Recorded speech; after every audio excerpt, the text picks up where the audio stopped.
Hello, mate. Do you feel like you're stuck in a rut? Like your life is lacking in direction? Like you've let yourself go, let your body go, let your mind go? Maybe you let your feelings take over? Do you feel like you're not fulfilling your purpose in life? Because that's how I feel, but not for long. For what seems like probably the best part of a year now, I know I'm not where I need to be physically, mentally, emotionally. I feel like I have been living in my comfort zone, but actually I've realised recently that it's not comfortable at all. It's actually quite uncomfortable. The anxiety that comes with the knowledge that you could be better, that you have more to give, but you're not fulfilling your potential, is actually crippling some days for me. And suddenly you realise that that comfort zone that you've been living in isn't a comfort zone at all. It's just a familiarity zone. If this sounds like you, if you can relate to any of this in your own way, if you feel like you're stuck in a rut, if you feel like life is happening to you instead of you happening to life, then this is your podcast. I've decided that for me, today is day one, and I dare you to do the same. I've realised that life is just way too short to waste. It's too short to be stuck in a rut, to not be fulfilling your potential. I've just turned 30 recently, and what I've learned in the past decade or so is, number one, no one is coming to save you. Number two, it's never too late. Whether you're in your 20s or your 30s or your 40s, 50s, older, I've seen so many people turn their life around at any age that I have to believe that to be true. And just believing that it's never too late, that there is always the option to improve, I think is really empowering. And number three, the outcome that you want is in the work that you're avoiding. So everything that you're putting off and that you should be doing will actually bring you the thing that you want the most. And while I know all of this to be true, I found myself in this loop of procrastinating and planning and overthinking, and just whether it's through anxiety or fear, just not doing the things that I know I need to do to move myself forward and to fulfill my purpose. And if, like I say, that sounds like you, that's what I'm here for. I want to use this podcast to document my journey to a better mindset, a better body, and to master my emotions, hence the name. Now I'm going to get to my initial goals of all of that in a moment, but I want this podcast to be a place where I can teach what I know and the rest we learn together. I want it to be a place where you come to better yourself for the journey, and to know that if you're watching this, we're all on the same path. So a little bit about me. My name's Ellis, otherwise known as the Muscle Architect. I have been a fitness coach and personal trainer for the past 10 years. I also used to compete in bodybuilding, and while my business has been successful by a lot of metrics, I've lived a fairly comfortable life for the past few years. I know that my purpose is to help more people with it, and I've just been letting it tick over, and that isn't me. It's never been me, and I found myself in that place where I'm just letting things happen to me, letting my business happen to me, letting life happen to me. I've actually had the idea for this podcast for about 6 months or so, but I've just been putting it off and procrastinating and planning it too much. I spent too much time designing the logo and the icons and how I want it to look and what I want to talk about. And I've rewritten the notes for this episode 3 times, and every week or so I say I'm going to sit down and I'm going to film that first episode this week, and it just hasn't happened. And that's been about, like I say, 6 months now. So I know now that something really needs to change, because that isn't me. But then that spiral starts, and you might relate to this. There's something that you know subconsciously that you need to be doing, whether you're kind of aware of it or not. And the anxiety builds because you should be doing something and you're not. And then that anxiety makes you feel paralyzed, makes you feel like you're stuck. You're in that worried state, and you can't be productive in that state. And it's just a cycle, it snowballs. And what I've realized recently that I do, and this is quite funny, is I find something else that I think is productive to distract myself, whether that is doing some extra housework or going for a walk because I know that's good for my health, or it might be rewriting my diet plan for the 4th time that week. Just finding something that I feel like is good work, but it's not the thing. It's not the thing that I know I need to be doing. it's like being hungry and trying to satisfy that hunger with a coffee. It might blunt your appetite for a bit, but eventually that hunger is going to come back and you're going to be even more hungry. You're not satiating yourself. Now, I know right now that I'm deep in a rut because I'm getting ready for another fitness photo shoot. Nothing wrong with that. Awesome thing to do. Great thing to do. I encourage a lot of my clients to do that kind of thing. I made a video with Matt Marsh, one of the UK's top fitness photographers last year, documenting my process for that and discussing why I think people should do it. But for me, that's kind of my comfort zone. I've done 9 bodybuilding shows. I've done multiple fitness photo shoots. I've gotten in shape so many times that I know when times are hard or when I feel like I say, like I'm not fulfilling my purpose or there's something that I should be doing, I always revert back to that kind of bodybuilding state or that physique improvement state, because it's really hard work, but it's hard work that I'm comfortable with. It doesn't push me. It doesn't challenge me really, because I know how I handle that kind of stuff. I know what goes into it. And if I use all of my energy to go into that, I couldn't possibly do anything else because it's too much. So I stick to what I know. And that is like a toxic productivity trait of mine. I procrastinate by doing something else that's productive, which kind of makes you feel in the moment like you're moving the needle forward, like you're getting towards a goal, but it's a separate goal. It's like playing a video game and just doing all the side missions and not progressing the main story. Another thing for me is the anxiety has gotten really bad recently. I'm even finding it hard to go and train on some days, which I love. I love training. I always have. I've been training for 13 years. That isn't me. I have struggled like to go to the gym just like anyone else. Some days you don't feel like it. Like you feel like you're a little bit lazy or you don't have the energy. But this is different. This is anxiety. This is like I feel nervous about going to the gym. I feel like I'm out of my depth going to the gym. This isn't all the time. This has been like a couple of times, but that's worried me because I know if that's happening and that's me in my comfort zone, then things are bad. And I've just been constantly in my head all the time worrying about one thing or another or blowing things out of proportion and just wasting so much time worrying and being consumed by my emotions. I've always described myself as a go-getter, as someone who sets a goal and works towards it and doesn't stop no matter what. And I can't use those words to describe myself right now. That's not me at the moment. I'm lazy and I'm passive and I'm overly anxious and I'm disappointed with myself. I've slipped into that anxious and sometimes even depressive state. And nothing wrong with anxiety or depression, but when I know subconsciously that is coming from me it's coming from something that I'm not doing, that I'm avoiding, I'm producing that anxiety and that depression myself. So I can handle it. I can do the thing, but I've paralyzed myself not to. And I'm actually talking kind of slightly in the past tense now because making this episode is me turning that corner. I'm starting. This is day one, like I say, and if you feel like that, then I encourage you to start today as well. Something small. We'll get onto that in a little bit. So I'm in a rut. I'm anxious. I'm depressed. I'm not where I want to be. What am I going to do about it?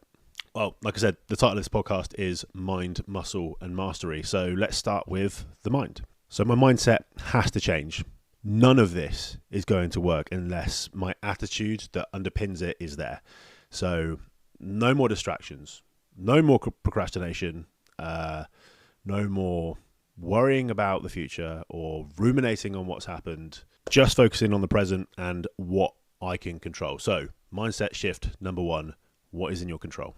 This is the only thing that you should concern yourself with. You can't change what's happened. You can't always predict what's going to happen. You can't always rely on chance or luck or other people.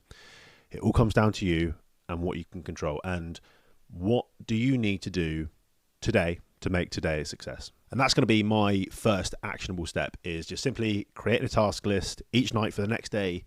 And that way I know I'll be more streamlined with my productivity, and I'll be able to closer spot when I'm bullshitting myself by doing things that I think are productive but aren't moving me closer.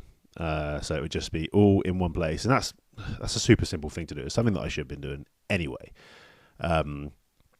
But it's holding myself accountable, and accountability is huge. And for you, this could be anything. This could be setting your task the night before to not press snooze on your alarm, so that when you get up, you have to tick that box to say that that's what I did. I woke up when my alarm went off, and it's super simple, but it's holding you accountable. It might be going for a walk if you need to get your activity up. Anything. But I think for me, mapping out that day, the day before, if I write down those things, I know that if it's written, it's going to get done, regardless. So I think that's going to be a big thing for me.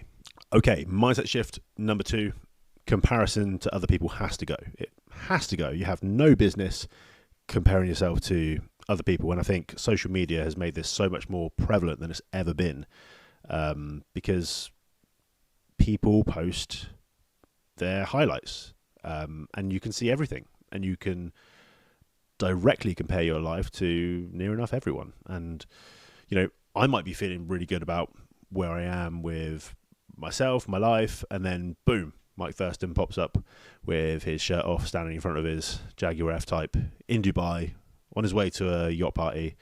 And then I'm like, oh, I suck. My life sucks.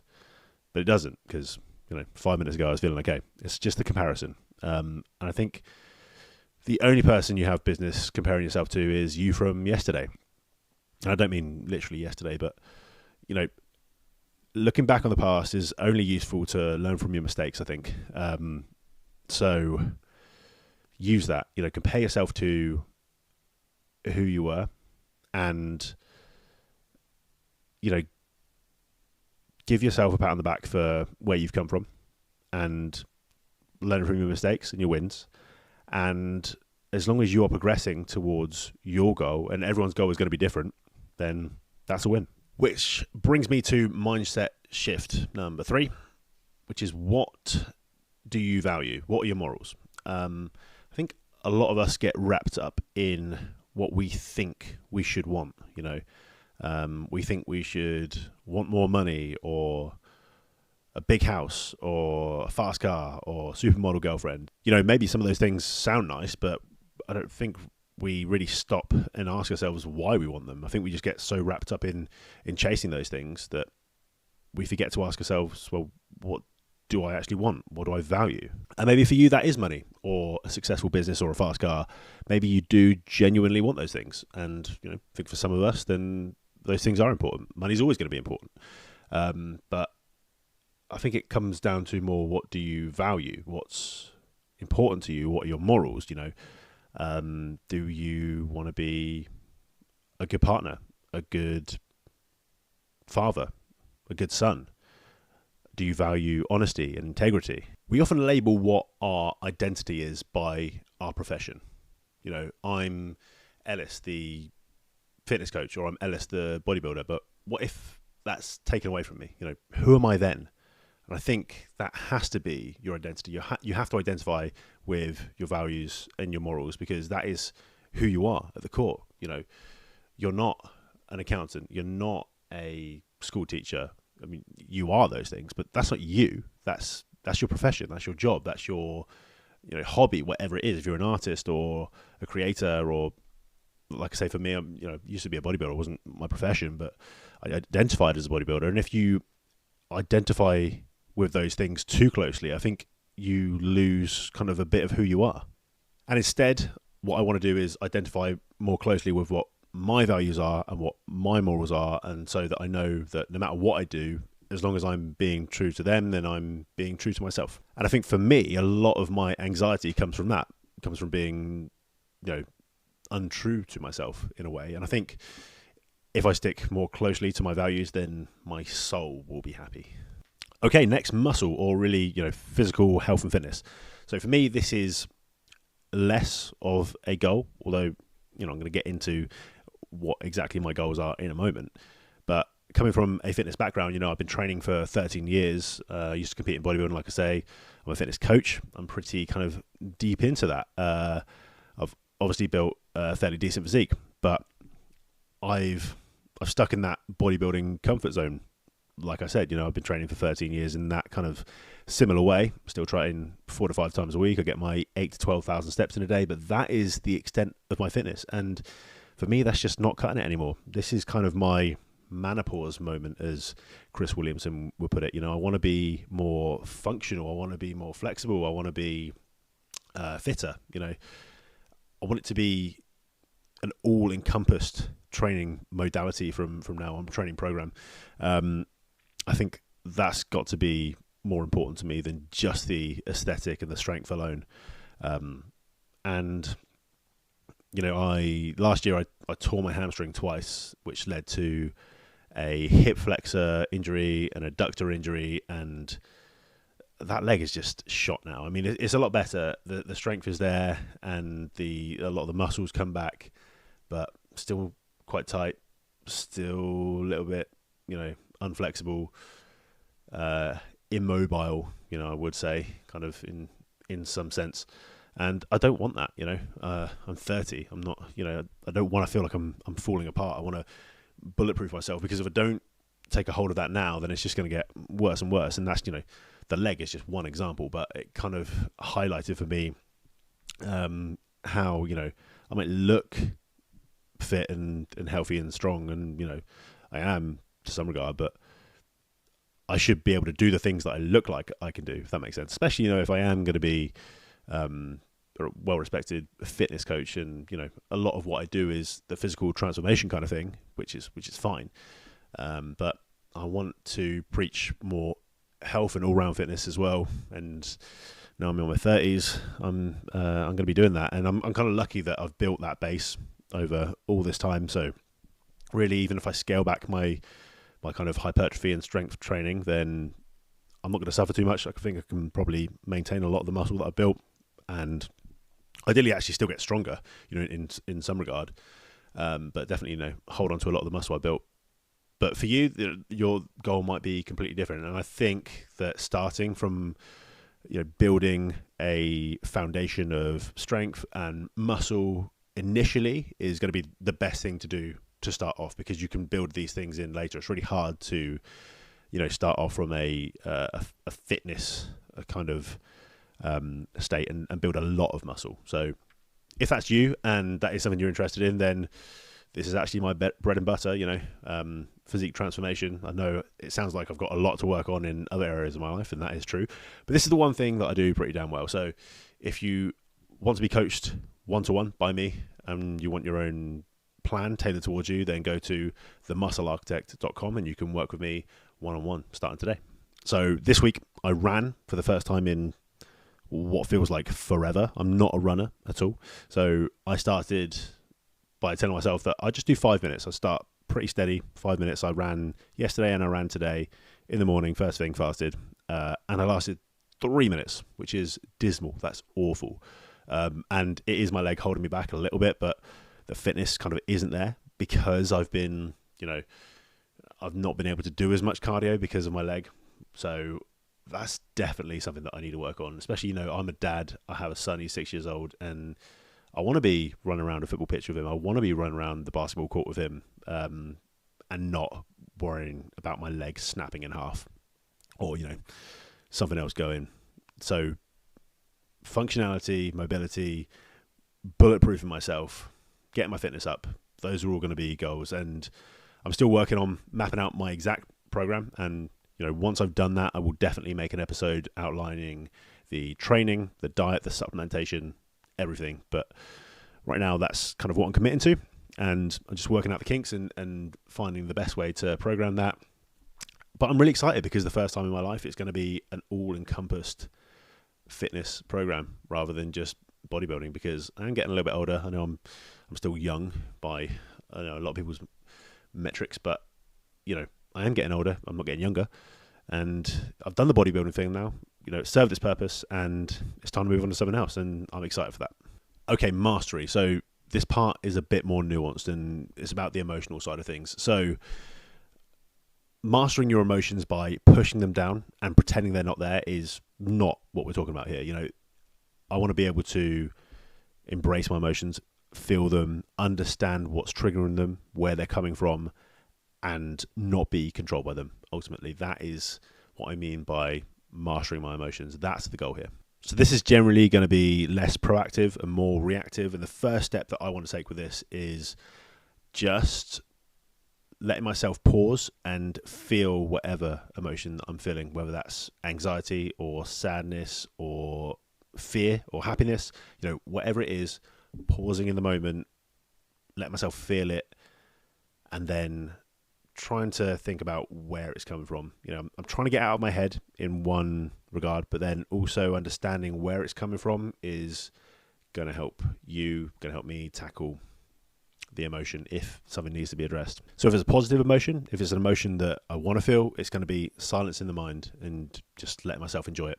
And if it's a negative emotion, then it's going to be pausing, making sure that I'm not acting on that emotion. I'm not making any decisions in that heightened emotional state, resting on it, and then going back and looking at it later, understanding where it came from, and doing anything that I need to potentially fix to not do that.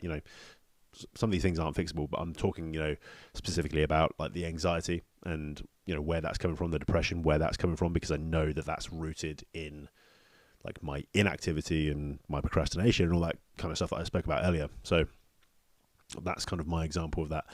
So not being overwhelmed and controlled by my emotions, that's going to be that mastery aspect. Sometimes with those negative emotions, we can really try too hard to fight them, to push them down and pretend they're not there. And inevitably, this just makes them stronger, makes them more prolonged. Those emotions last longer. Maybe you kind of dampen them down for now, but they'll come back bigger and stronger later on. And I think with positive emotions, we take them for granted too often. When was the last time you allowed yourself to just sit and enjoy a piece of music and get lost in it, or felt gratitude for the sun on your face? And this is February in the UK, so there's not a lot of that right now. But actually, today's pretty sunny. Yesterday was pretty sunny, and I allowed myself to just have a moment and be really grateful for that. Which I have to. I have to remind myself that this isn't like me being soft. These things are important, whether it's being happy that the barista remembered your name at the coffee shop. These little joys in life, they are life. They make it worth it. So don't let them pass you by. I'm talking to myself here, by the way. I'm talking to myself because I'm always looking for the next thing. So it's about being more present, and letting yourself feel the things that you're feeling. Now, I'm not saying any of this to lecture you. Like I say, I'm mostly talking to myself here. That's what this podcast is. I'm on this journey myself, and you can come along for the ride. But mostly, the emotional side of things is why I'm in this rut. So, that's going to be really important here to. I don't want to say conquer it, because you don't want to conquer your emotions. It's about mastering your emotions, self-mastery of what to do with those emotions. That's the key here for me, I think. The last topic that I want to touch on is purpose. Now, I truly think that a lack of purpose is what stops us from living a truly fulfilling life, especially as men. Without purpose, we are just floating through life. Like I said, if you feel like you're letting life happen to you rather than you happening to life, that's you having lost your purpose, or maybe you don't know what your purpose is. Maybe you never knew. But this is common amongst people. I say men, but everyone really. This is why people have midlife crises. It's why people have, in my case, a quarter life crisis is probably what this is. And it's why we as humans question our existence. If we don't know why we're here, then it makes the ride a hell, So I think living is, finding your purpose, what you are put here for? What, if you want to be existential about it, then great. But I think all of us need to have a reason, a reason to work, to provide, to look after ourselves, to look after others. And I think you need to find that reason, because only then is life worth living. For me, I've decided that my purpose in life is to help other people. And it's taken a long time for me to understand that. But actually, when I'm helping other people, that's when I feel the most fulfilled and the most alive. That's why I enjoy my business so much. Fitness is fun and working out is fun, and it's great to have a fit looking body, but that's not it. It's the people. It's when I see other people achieve their fitness goals,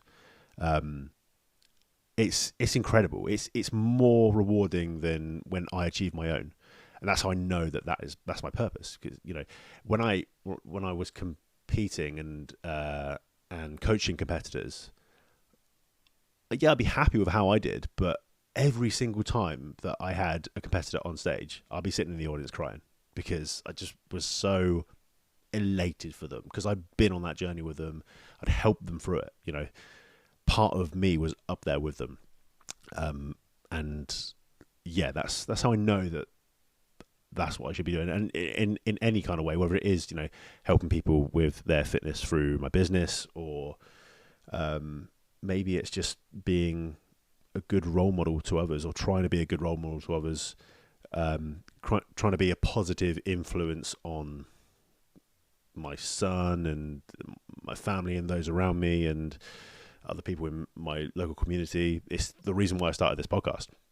It might be lending an ear to a friend that just needs you to listen, or giving your time to someone who might need it. It might be anything really, because I think that's the most rewarding feeling for me, is helping others, or doing what you can for others, whether it's for free, whether it's part of your job, and I'd be lying if I said that this podcast isn't an advertisement for my services as well. But it'd be great to bring on some new clients from this, and help some like-minded individuals to reach their goals with this kind of stuff in mind as well. That'd be fantastic. But if I could just reach one person to, like I say, make the decision that I've made, that today's day one, we're going to get out of that rut. If just one of you listen to this, says, yeah, I'm going to do that, that's me. I'd really like you to leave a comment down below and tell me one thing, just one thing that you are going to do today that makes this day one, that makes you decide that this is it. You're turning the corner. You are moving that needle forward. What's the one thing that you're going to do today to start? So I urge you to start with your purpose. Find that driving force, that motivation that moves you forward towards achieving your goals with your mind, muscle, and mastery. And just start small, be consistent. You got this, mate. So if you're on this journey with me, I'd really appreciate it. Like I said, if you left a comment, gave this video a like, shared it to someone who might really need it, and subscribe, because there's going to be lots more of these episodes to come. I'm excited. This is already, I feel at the end of this video, a weight has been lifted, because like I said, 6 months I've been planning this. So I hope you get that feeling soon as well. I really do. I'm excited. Let's do this.